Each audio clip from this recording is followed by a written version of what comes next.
Auspicia a Impacto Económico. Y hoy tenemos una forestación alrededor de 550 hectáreas. Esto en realidad no lo hago para mí, no, lo hago para la comunidad, lo hago para la familia, para mejorar el medio ambiente, ¿verdad? Microtrack. Estudio Contable Carlos Soto. Colaboramos en el crecimiento de su empresa. Atención personalizada, consultoría y asesoría en tributación. Consultas info@estudio-mediosoto.com.ar. Celular 299-402-3425. Parte de los objetivos de este programa es darles un espacio a las personas productivas. Siempre insisto en la necesidad de que los empresarios levanten más la voz, que se revalorice más el rol del empresario en la sociedad. Hoy volvemos a dialogar con dos empresarios pymes. Rubén Fernández Seppi es socio gerente de Ferce SRL y Eduardo Arrauzi, socio gerente de Simce SRL. Rubén, Eduardo, gracias por participar de Impacto Económico. ¿Cómo estás, Daniel? Muchas gracias a vos por cedernos este espacio para poder expresarnos. Un saludo a la audiencia. Te cedo la palabra, Daniel. ¿Cómo estás, Rubén? Daniel, muchísimas gracias y esperamos hacer un aporte positivo en este gran programa positivo que vos tenés. Muchas gracias. Para comenzar, les consultaría cómo consideran que son los principales problemas que están afectando a las pymes en función de lo que viven ustedes en el día a día, lo que conversan con otros colegas empresarios. En principio, te puedo comentar que para que tengamos una idea de cuál fue el impacto de la caída del precio del petróleo de la pandemia, inicialmente, en nuestro caso en particular, nosotros facturamos en abril el 20% de lo que habíamos facturado en marzo, y en mayo el 7% de lo que facturamos en marzo. Con eso tenemos un panorama. En junio se recuperó un poco, en julio, y ahora estamos trabajando más o menos al 50% de lo que trabajábamos en aquel momento, pero con eso alcanza para solventar los sueldos. Se juntaron desde mi punto de vista dos o tres cosas. Por un lado, la caída del precio internacional del petróleo, que afectó fuertemente a nuestra actividad. Nosotros nos dedicamos a calibrar instrumentos de medición para la industria del petróleo, y tuvo una caída muy brusca, pero esto fue agravado después por una cuarentena infinita, una cuarentena en la que por priorizar, y a mi modo equivocadamente, la salud, se olvidó la economía y se causa tanto daño con una cosa como con la otra, desde mi punto de vista. Y digo equivocadamente porque inicialmente lo que se hizo fue aislar a la población sana en lugar de aislar a los posibles vectores de contagio cuando ingresaban al país. Me parece que lo razonable hubiera sido aislar a los vectores de contagio a medida que iban entrando y permitir que el resto de la población siguiera trabajando y produciendo en libertad, y reservar la medida de la cuarentena absoluta para cuando hubiera circulación comunitaria. Pero bueno, más allá de eso, el otro tema que impacta muy fuertemente es la carga impositiva. Los impuestos no se reducen, no existe ningún tipo de empatía desde la clase política con los trabajadores y con las empresas privadas. No hay empatía. Los trabajadores y los privados hemos tenido que reducir ingresos y reducir sueldos, mientras que la clase política y la mayor parte del Estado no. Y cuando me refiero al Estado no estoy hablando ni de la policía, ni de los trabajadores, ni de los trabajadores de la salud. Estoy hablando de la estructura burocrática del Estado, donde, por ejemplo, empleados del Congreso han cobrado adicional por ir a trabajar en estas condiciones. Me parece totalmente descabellado, de un despropósito. Pero bueno, no quiero acaparar todo el tiempo, así que te cedo el espacio, Rubén, a ver cuál es tu opinión. Bueno, en el caso nuestro, realmente creo que la región viene sufriendo un proceso después de las PASO. Indudablemente empezó a retroceder el tema de la actividad. Ya con la elección del nuevo gobierno tuvo un paso para atrás, la falta de definición de algunas medidas concretas hizo darle más incertidumbre a la empresa. Hablo del tema exclusivamente petrolero o hidrocarburífero, y con el de la pandemia directamente terminó de matar todas las expectativas. Particularmente estaba trabajando en Añelo, en la parte de ingeniería civil, y directamente YPF cerró todas las obras. Hoy por hoy no hay ninguna continuidad de eso. En el tema de movimientos de suelo, ya venían las obras, las grandes obras de rutas, caminos o movimientos de suelo prácticamente muy paradas, a tal punto que las empresas que las tenían lo hacían con equipos propios, o sea que no adquirían servicios de otras empresas satélites, digamos. Así que, bueno, la situación nuestra en particular no es como la de Eduardo, que ha tenido algún grado de recuperación. Directamente en la actividad nuestra no ha habido recuperación. Recién se habla de que los equipos de perforación empezarían a subir, con lo cual eso arrastraría otras empresas que hoy por hoy estamos mirando los equipos parados en las playas.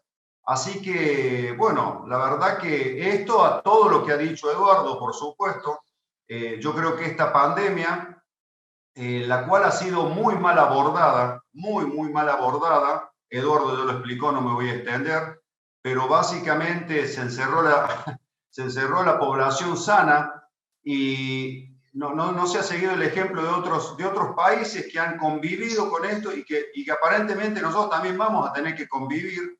Entonces me parece que a las malas decisiones le seguimos sumando decisiones hoy en día que la gente no reacciona, el arco político no reacciona, nuestros gobernantes no reaccionan, están muy cómodos con esta pandemia, y la parte pública, la parte privada se está deteriorando día a día.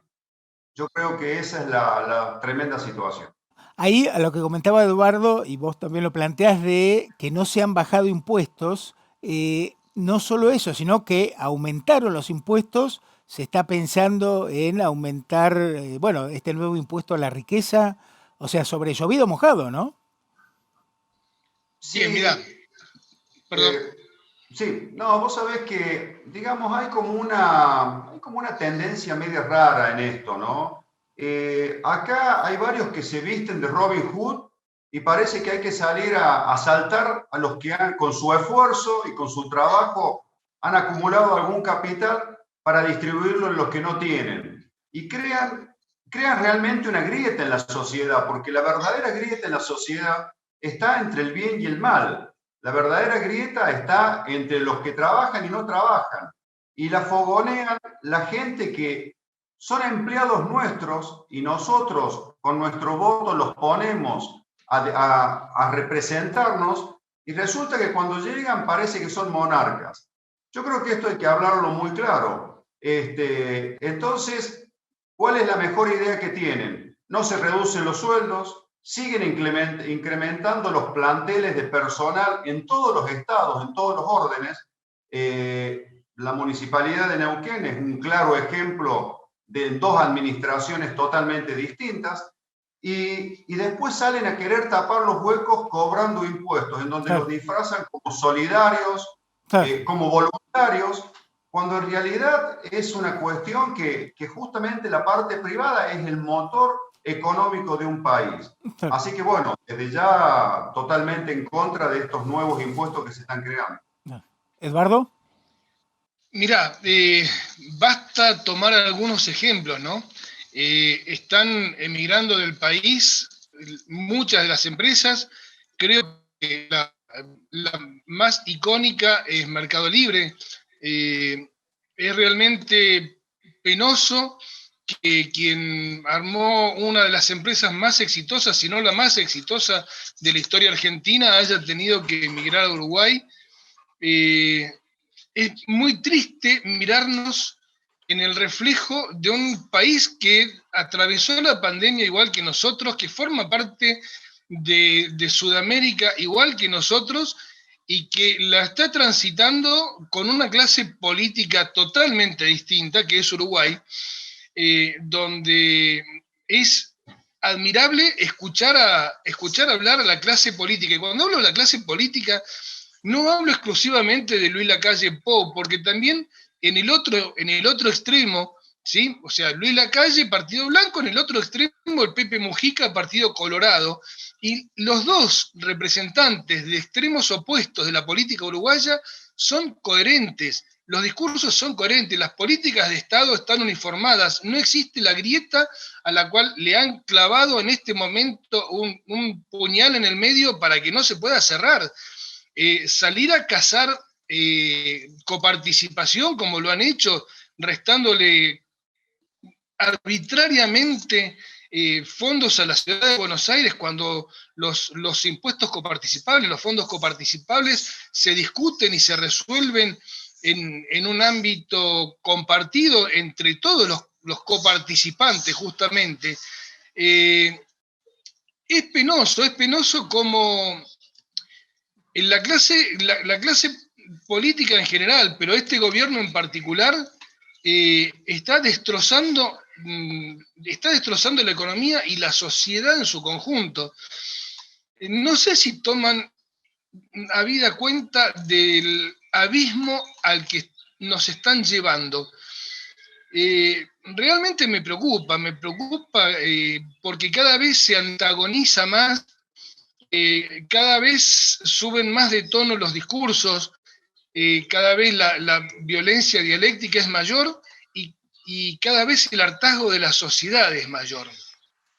¿Qué pueden hacer los empresarios pymes para ser parte de un cambio, para contribuir a generar transformaciones en el contexto y generar un ambiente de negocios más favorable que no le complique la vida al que invierte y produce? Mira, desde mi punto de vista, lo primero que tenemos que hacer es reunirnos, reconocernos y empoderarnos para poder gestionar. Si no, atomizados, es muy difícil que podamos conseguir algún resultado. A partir de allí, a mí se me ocurren dos caminos. En primer lugar, exigirle a nuestras autoridades municipales, provinciales y nacionales que den respuesta a nuestros reclamos, porque en definitiva, y ayer en un grupo de WhatsApp en el que estábamos reunidos, en un Zoom en el que estábamos reunidos, han surgido diferentes propuestas y yo sostengo que está bien llevar las inquietudes de lo que necesitamos que nos resuelvan, pero no llevar las respuestas nosotros. No somos quienes. La política de Estado la tiene que resolver el funcionario público. Para eso cobra un sueldo. Si no, no tiene sentido tener un gerente que cobre un sueldo si yo le tengo que llevar las soluciones que tiene que aplicar. Entonces, sí agruparnos, sí reconocernos, sí empoderarnos, sí exigir respuestas a nuestras necesidades. Plantearlas puntualmente, pero exigirlas. Rubén, ¿qué pueden hacer las pymes? Sí, bueno, Eduardo estuvo comentando sobre el Zoom que hicimos ayer.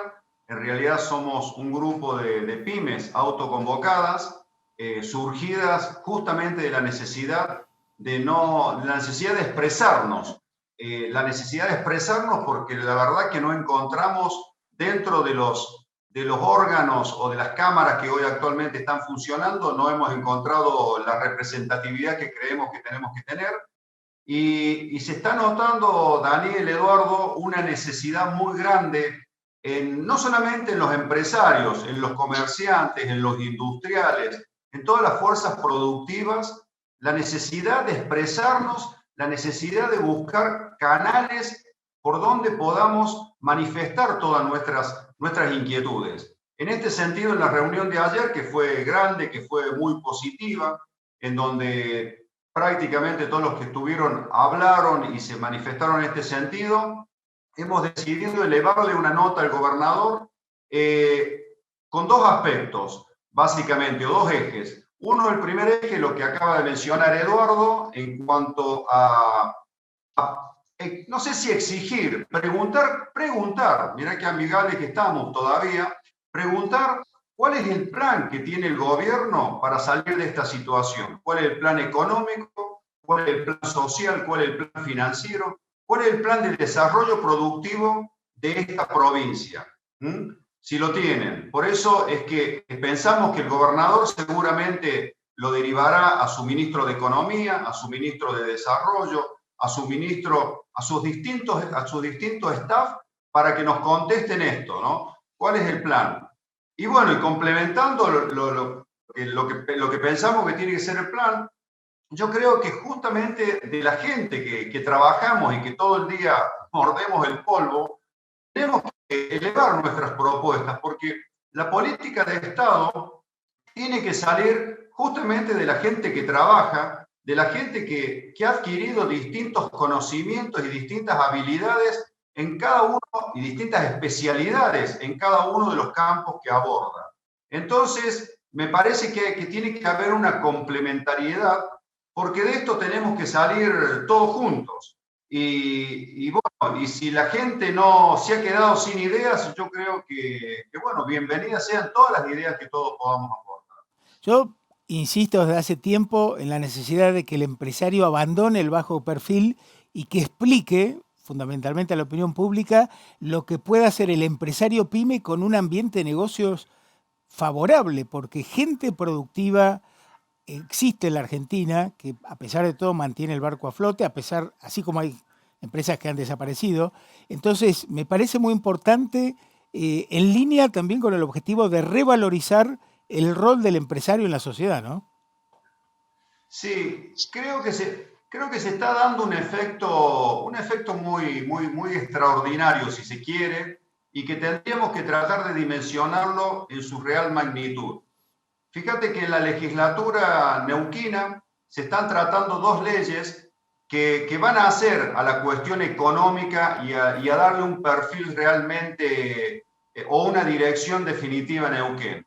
Una de las leyes es el tema del plan, el plan anticíclico, el fondo anticíclico, Sí. que ya la Constitución provincial lo preveía en el año 94 y nunca se llevó a cabo. Ese fondo ha demostrado que el Estado neuquino es totalmente deficitario, pero no deficitario por las grandes cantidades de obras o de prestaciones que está brindando a la sociedad, sino por el sobredimensionamiento estatal que tenemos. Entonces yo creo que eso va a servir para reestructurar el Estado, que es una de las cuestiones que la sociedad entera lo tiene que pedir. La reestructuración del Estado, un Estado acorde a los tiempos modernos, porque si no, ese Estado es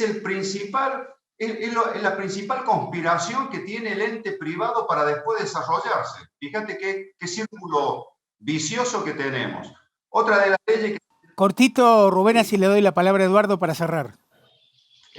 Otra de las leyes que tenemos es también la posibilidad de las centrales hidroeléctricas cuya concesión se vence en el año 23, que sería la posibilidad de que pasen a manos estatales, para lo cual algunos le tienen un gran miedo, pero yo creo que es una posibilidad de una energía barata y realmente generada en la zona. Serían unos ejes fundamentales para el desarrollo económico e industrial de Neuquén. Yo creo que deben seguir en manos privadas porque el Estado empresario ha demostrado ser un desastre, pero tema de otro debate. Eduardo, te pido un cierre. Sí, yo en eso coincido con vos, Daniel. Creo que tiene que haber organismos de contralor eficientes, pero el Estado empresario, desde mi punto de vista, no funciona. Organismos de contralor eficientes, tiene que haber legislación que paute que el territorio generador de energía tiene que tener un beneficio en ese sentido, pero no me gusta mucho la administración por parte del Estado. En eso estamos de acuerdo. Respecto del tema de la administración de la provincia, también tenemos que considerar que se está echando mano de las regalías petroleras para gastos corrientes, y ese es otro de los aspectos que no debería suceder. Y yo creo fundamentalmente... Provincia. Está en la Constitución provincial, se está echando mano a las regalías petroleras. Yo ayer en la misma reunión planteé el tema, y yo sé que, a ver, es antipático y es a veces incómodo, pero digo, si es necesario, estoy dispuesto a judicializar el tema. Si está en la Constitución y si hay un incumplimiento constitucional, y si el Estado provincial no está dispuesto a cumplir con la Constitución, estoy dispuesto, si algún abogado tiene el coraje de acompañarme, a judicializar el tema.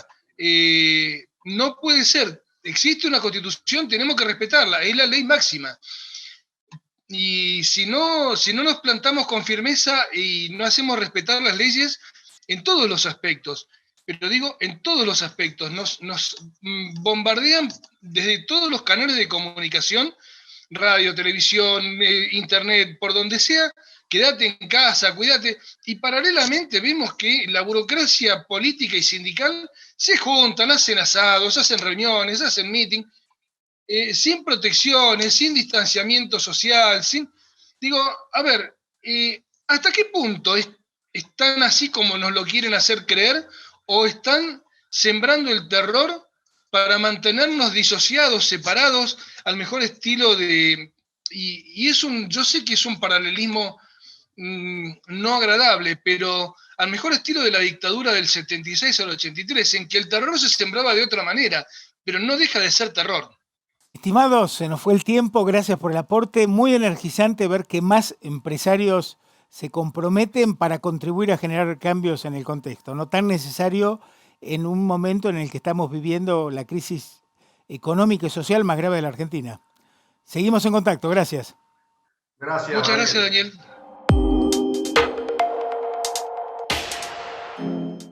Sindicato de Camioneros de Río Negro, un gremio en constante crecimiento. Parador camionero Rubén Darío, estación de servicio y comedor, AM 740 La Carretera. Flamantes instalaciones, en la isla 16 de Allen. Unidos, se puede. La forma de contratar y buscar empleo cambió. Hoy más que nunca necesitamos que se crucen esos dos mundos, porque cuando eso ocurre, se construye progreso. Si tu empresa necesita contratar personal o si te encontrás en búsqueda de trabajo, podemos ayudarte. Sánchez Salas, Recursos Humanos. Visita nuestro portal de empleo www.estudiosanchezsalas.com.ar.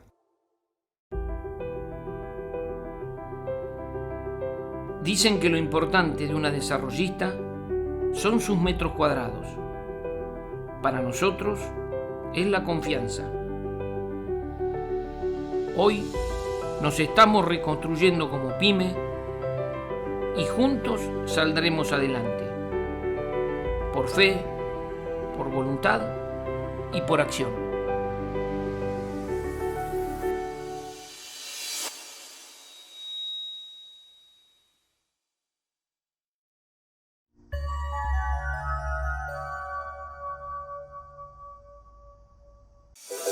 Ya sea que estés en Salta o en Ushuaia, en una gran ciudad o en el campo, ellos están ahí.